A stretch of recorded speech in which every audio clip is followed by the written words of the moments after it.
അമ്മയും കുറച്ചേറെ സഹോദരങ്ങളും ഉണ്ടായിരുന്നൊരു കുഞ്ഞാണ് ഇപ്പോൾ ഇങ്ങനെ ഒറ്റയ്ക്കിരിക്കുന്നത്. അവരൊന്നും ഇന്ന് ജീവിച്ചിരിപ്പില്ലെന്നോ എന്തിനവരുടെ ഓർമ്മകൾ പോലും ഈ കുഞ്ഞു മനസ്സിലുണ്ടാവില്ല. ചിലർക്ക് ചില മറുകുകളൊക്കെ ഭാഗ്യമാണെന്ന് കേട്ടിട്ടുണ്ട്. ഈ പുറത്ത് കാണുന്ന ചായക്കൂട്ടുകളാവും ഒരുപക്ഷെ ഇങ്ങേരുടെയും ഭാഗ്യം. അന്ന് ഞാൻ കൊണ്ടുവന്നില്ലായിരുന്നെങ്കിൽ ഇന്നെൻ്റെ മോന് ഒരു കഥ പോലും അവശേഷിപ്പിക്കാതെ പോയേനെ. ഇന്ന് എത്ര കഥകളാണ് എൻ്റെ മോനെക്കുറിച്ച് പറയാൻ. അതെ, ഇത് ശക്തൻ്റെ കഥ. കുഞ്ഞാറ്റ എന്ന കുഞ്ചു ശക്തനായ കഥ, ശക്തരിൽ ശക്തനായ കഥ. ഇനി നമുക്ക് ബാക്കി കഥയിലേക്ക് പോവാം. ശക്തനെ കണ്ടുപിടിക്കണ്ടേ? ഈ വീഡിയോ അല്പം ലെങ്തിയാണ്, കാരണം അന്ന് ഞാൻ അനുഭവിച്ച സങ്കടം അതേപടി നിങ്ങളെ അറിയിക്കണമെന്ന് എനിക്കുണ്ട്. ഈ വീഡിയോയുടെ അവസാനം ഞാൻ അന്നത്തെ ആ ഫോൺ സംഭാഷണം, എൻ്റെ കുഞ്ഞിനെ കണ്ടുമുട്ടിയ ആ ഒരു സീൻ നിങ്ങളെ കേൾപ്പിച്ചു തരാം. ആ പെരുമഴയിൽ കുട പോലും ഇല്ലാതെ നടന്ന് ഞാൻ ബസ് സ്റ്റാൻഡിലെത്തി. അവിടെയാണെങ്കിൽ ഒറ്റ ബസ്സില്ല. തിരക്കിയപ്പോൾ 9 മണി കഴിഞ്ഞ് തൃശ്ശൂർക്ക് ഇനി ബസ്സുള്ളെന്ന്. എൻ്റെ മുഖഭാവം കണ്ടാവാം അദ്ദേഹം പറഞ്ഞു, എമർജൻസി ആണെങ്കിൽ സ്റ്റാൻഡിന് വെളിയിൽ ഇറങ്ങി കുറച്ച് മുന്നോട്ട് നടന്നാൽ പ്രൈവറ്റ് ബസ് കിട്ടും. ഞാൻ അവിടെ നിന്നിറങ്ങി. ആദ്യം കണ്ട പ്രൈവറ്റ് ബസ്സിൽ കയറി. ആകെ നനഞ്ഞാണ് നിൽപ്പ്. പ്രൈവറ്റ് ആയതുകൊണ്ട് തന്നെ എല്ലാ സ്റ്റോപ്പിലും നിർത്തി ഇഴഞ്ഞിഴഞ്ഞാണ് പോകുന്നത്. അതിൻ്റെ കൂടെ റോഡ് പണിയും ബ്ലോക്കും. ഞാൻ ബസ്സിനുള്ളിലിരുന്ന് ഉരുകി. ഒരുവിധം തൃശ്ശൂരിലെത്തിയപ്പോൾ 9:30 അടുക്കാറായി. ഇനി ഇരിങ്ങാലക്കുടയ്ക്ക് ബസ് കിട്ടാൻ എങ്ങോട്ട് പോകണം, എവിടെ നിൽക്കണം ഒന്നും അറിയില്ല. ഇനി ബസ് കിട്ടിയാലും ഈ ബ്ലോക്കെല്ലാം കടന്ന് ബസ് അങ്ങ് ചെല്ലുമ്പോഴേക്കും സമയം ഒരുപാടാകും. അതുവരെ എൻ്റെ കുഞ്ഞ് തെരുവിൽ മഴ നനഞ്ഞ് ആഹാരം കിട്ടാതെ ഓർത്തിട്ട് എൻ്റെ ചങ്ക് പടഞ്ഞ് അടുത്ത് കണ്ട ഓട്ടോ സ്റ്റാൻഡിൽ ആദ്യം കണ്ട ഓട്ടോക്കാരനോട് ചോദിച്ചു, ഇരിങ്ങാലക്കുട വരെ പോകാൻ എത്ര രൂപയാകും? 500 രൂപയ്ക്കുള്ളിൽ നിൽക്കുമോ? ആകെ 600 രൂപ ഇനി എൻ്റെ കയ്യിലുള്ളൂ. അതൊരു പയ്യനായിരുന്നു. അവൻ അടുത്ത ഓട്ടോക്കാരനോട് ചോദിച്ചിട്ട് പറഞ്ഞു, അതിലും കൂടുതലാകും ചേച്ചിയെന്ന്. ഒന്നും മിണ്ടാതെ ഞാനങ്ങ് നടന്ന്. അപ്പോഴും ഹൃദയം ഇപ്പോൾ പൊട്ടുവന്ന അവസ്ഥയാണ്. താമസിക്കും തോറും എൻ്റെ കുഞ്ഞ്. ഞാൻ വീണ്ടും തിരിഞ്ഞ് നടന്ന് ആ പയ്യൻ്റെ അടുത്തെത്തി. എൻ്റെ കണ്ണൊക്കെ അങ്ങ് നിറഞ്ഞ് തുളുമ്പി നിൽക്കുകയാണ്. ഞാൻ ആ പയ്യനോട് പറഞ്ഞു, മോനെ, എൻ്റെ കയ്യിൽ 600 രൂപയേ ഉള്ളൂ. ഈ പൈസയ്ക്ക് എന്നെ എത്രയും വേഗം ഒന്ന് ഇരിങ്ങാലക്കുട എത്തിച്ചു തരാമോ? എൻ്റെ സങ്കടം കണ്ടിട്ടാവും. ആ പയ്യൻ പറഞ്ഞു, കയറിക്കോ ചേച്ചി. മഴ അപ്പോഴും തോർന്നിട്ടില്ല. ഓട്ടോയിലിരിക്കുമ്പോഴും പുറത്ത് പെയ്യുന്ന മഴയേക്കാൾ എൻ്റെ കണ്ണുകൾ അങ്ങനെ പെയ്തുകൊണ്ടിരിക്കുകയാണ്. അത് കണ്ടിട്ടാവും ആ പയ്യൻ ചോദിച്ചത്, എന്ത് പറ്റി ചേച്ചി? ആർക്കെങ്കിലും വയ്യാതായോ? ഹോസ്പിറ്റലിൽ പോവാണോ? അതോ ചേച്ചിയുടെ വേണ്ടപ്പെട്ട ആരെങ്കിലും മരിച്ചു പോയോ? ഞാൻ എന്താ അവനോട് പറയേണ്ടത്? എൻ്റെ ജീവൻ തെരുവിലായെന്നോ? ഇതിനൊക്കെ കാരണക്കാരി ഞാൻ മാത്രമല്ലേ? എൻ്റെ കുഞ്ഞ് വീട്ടിലിരിക്കുമായിരുന്നില്ലേ? അതിനെ ഞാൻ തെരുവിൽ കളഞ്ഞതിന് തുല്യമായില്ലേ? ഞാനൊന്നും മിണ്ടിയില്ല. എൻ്റെ മൗനം കണ്ടിട്ട് ആ പയ്യൻ പിന്നീട് എന്നോടൊന്നും ചോദിച്ചതുമില്ല.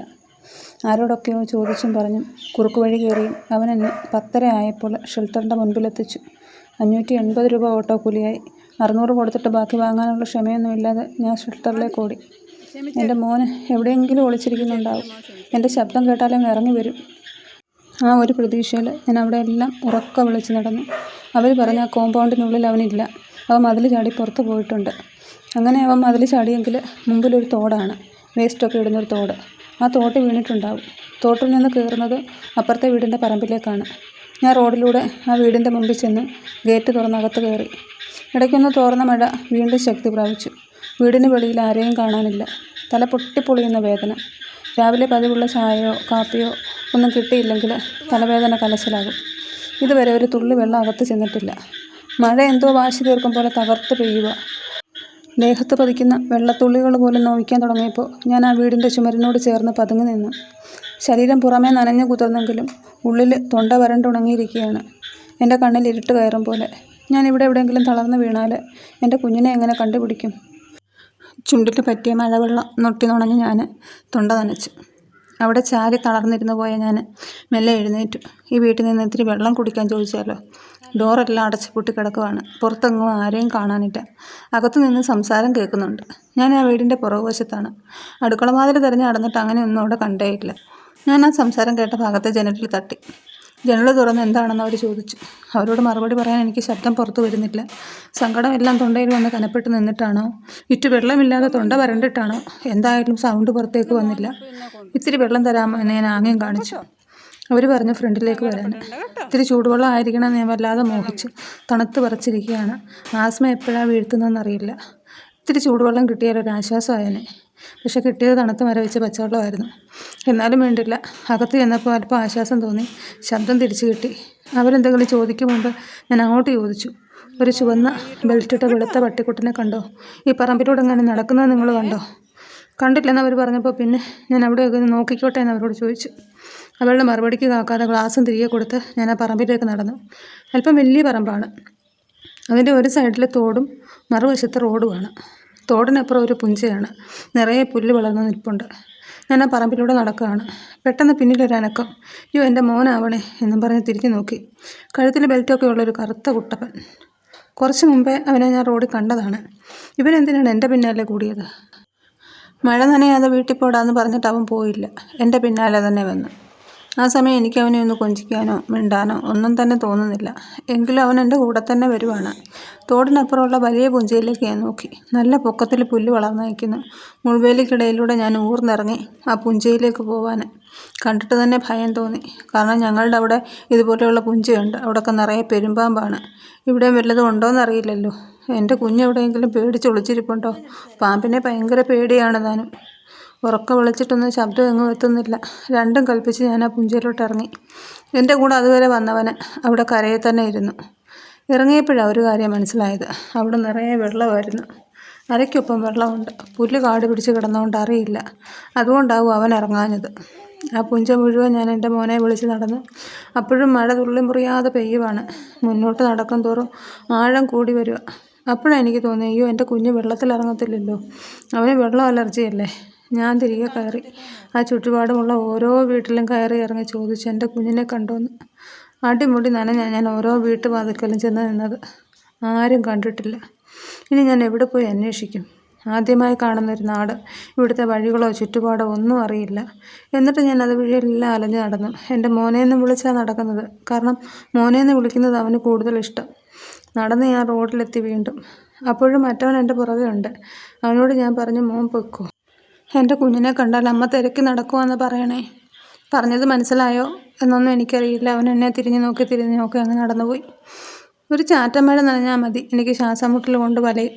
മണിക്കൂറുകളായി ഈ പെരുമഴയത്ത് ഞാൻ നടക്കുവാണ്. ആ റോഡിലൂടെ എൻ്റെ കുഞ്ഞിനെ വിളിച്ച് ഞാൻ അങ്ങോട്ടും ഇങ്ങോട്ടും നടന്ന്. ഒരു മനുഷ്യനെ പോലെ റോഡിലും കാണാനില്ല. ചെറിയൊരു റോഡാണ്. ഓട്ടോയും ചെറിയ കാറും ഒക്കെ പോകുന്ന പോക്കറ്റ് റോഡ്. അപ്പോഴാണ് ഒരു മനുഷ്യൻ സഞ്ചിയും തൂക്കി കുടയും പിടിച്ച് വരുന്നത്. അടുത്ത് നിന്ന് വന്ന ആ മനുഷ്യനെ ഞാൻ തടഞ്ഞു നിർത്തി. പപ്പടം വിൽക്കുന്ന ഒരാളാണ്, പ്രായമുള്ളൊരു മനുഷ്യൻ. അപ്പച്ച, ഇങ്ങോട്ട് വന്ന വഴി ഒരു വെളുത്ത പട്ടിക്കുട്ടനെ എവിടെയെങ്കിലും കണ്ടോ? കഴുത്തിലൊരു ചുവന്ന ബെൽറ്റുണ്ട്, പുറത്ത് പുള്ളിയൊക്കെ ഉണ്ട്. ഇല്ല മോളെ, ഞാൻ കണ്ടില്ല. പോകുന്ന വഴി എവിടെങ്കിലും കണ്ടാൽ ആ ഷെൽട്ടറിൽ ആരോടെങ്കിലും ഒന്ന് പറഞ്ഞേക്കണേ. അത്രയും പറഞ്ഞ് ഞാനങ്ങ് കരഞ്ഞുപോയി. നോക്കട്ടെ മോളെ എന്ന് പറഞ്ഞ് ആ മനുഷ്യൻ നടന്നുപോയി.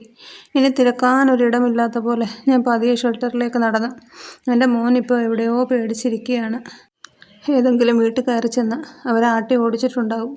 എനിക്കങ്ങ് ഭ്രാന്ത് പിടിക്കും പോലെ ഷെൽട്ടറിൽ ചെന്ന് എൻ്റെ ബാഗും എടുത്ത് ഞാൻ വീണ്ടും റോഡിലേക്ക് ഇറങ്ങി.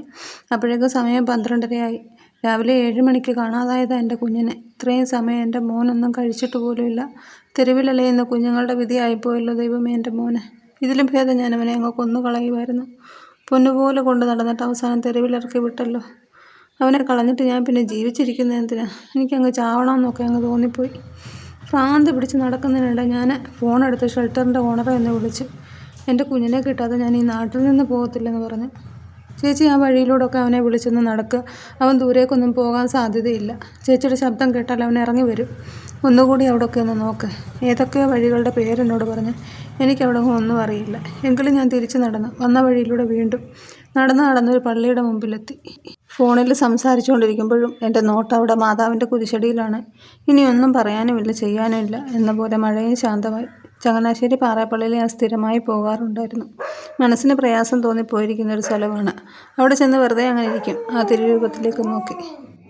കുറേ കഴിഞ്ഞ് അവിടെ നിന്നിറങ്ങുമ്പോൾ മനസ്സ് ശാന്തമായിരിക്കും. അങ്ങോട്ട് പോകുമ്പോൾ ഉള്ള ടെൻഷനൊന്നും കാണത്തില്ല. പ്രശ്നങ്ങളൊന്നും മാറിയിട്ടുണ്ടാവില്ല, പക്ഷേ മനസ്സ് നല്ല സമാധാനപൂർണ്ണമായിരിക്കും. അതുകൊണ്ട് തന്നെ മാതാവിനോടൊരു പ്രത്യേക ഇഷ്ടമുണ്ട് എനിക്ക്. ഇന്ന് ഞാൻ വിശ്വസിക്കുന്ന ദൈവത്തിൻ്റെ ഒരേ ഒരു രൂപവും അതുതന്നെ. അതുകൊണ്ട് തന്നെ അവിടെ നിന്ന് പ്രാർത്ഥിക്കാതിരിക്കാൻ എനിക്ക് കഴിഞ്ഞില്ല. എൻ്റെ കുഞ്ഞില്ലാതെ എനിക്ക് ജീവിക്കാൻ പറ്റില്ല. അവനെ കിട്ടാതെ ഞാൻ ഇവിടെ നിന്നും പോവില്ല. അവനെ തിരിച്ചു തന്നാൽ ഒരു നോട്ടം കൊണ്ടുപോലും വേദനിപ്പിക്കാതെ പൊന്നുപോലെ ഞാൻ നോക്കിക്കോളാം എൻ്റെ മരണം വരെ. പാറേപ്പള്ളി വന്ന് ഞാൻ മെഴുതിരി കത്തിച്ചോളാം. എൻ്റെ പൊന്നിനെ എനിക്ക് തിരികെ തരണേ. മനമുരുകി പ്രാർത്ഥിക്കുമ്പോഴും കോള് കട്ടായിട്ടില്ല.